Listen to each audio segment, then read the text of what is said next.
After Naaman was healed at the Jordan River, he and his men went back to the house of Elisha, and they stood before the prophet. Naaman said, "Today I learned, and now I know that in all the earth there is no God but the God of Israel. Please accept my humble gift." Elisha said, "As sure as God lives, I will not accept your gift." Naaman insisted, but still the prophet refused. Then Naaman said, "Please, allow me to take as much earth as 2 donkeys can carry. I want to take it back to Syria, and I will not worship any other God except I will kneel upon that soil and worship the God of Israel." He then asked for one other thing. He said, "My master, the king, goes to the temple of his God, and as the commander of the army, I am required to go with him, and I must bow before his idol. Please, may the Lord God forgive me for this." Elisha said, "Go to your home in peace, and don't worry about that situation." After the Syrian commander left, Gehazi got to thinking. He said, "That Syrian got off easy. He should have paid something. I will go and have him pay me."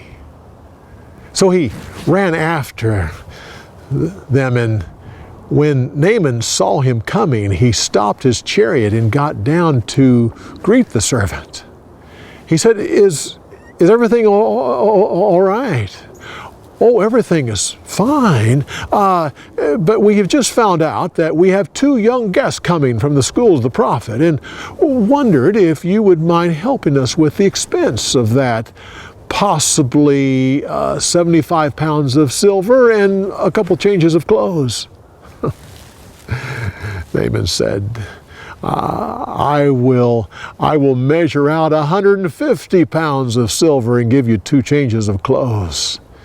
He then put the silver in 2 bags and gave all of this to 2 of his men to carry for the servant.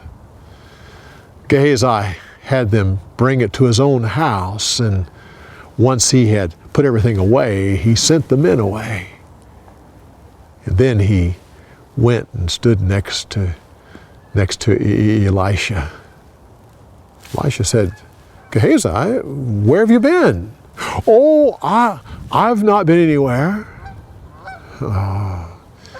He said, "My dear friend, my spirit was there when the commander stopped his chariot and got down to greet you.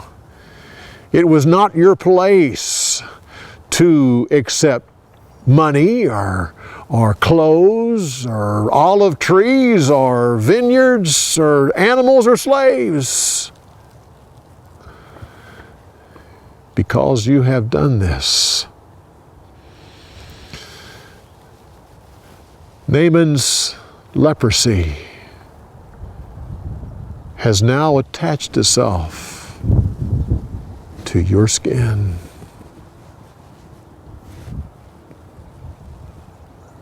Gehazi turned and left the side of the prophet.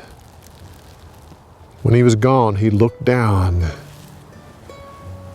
and saw that the leprosy was already turning white on his skin.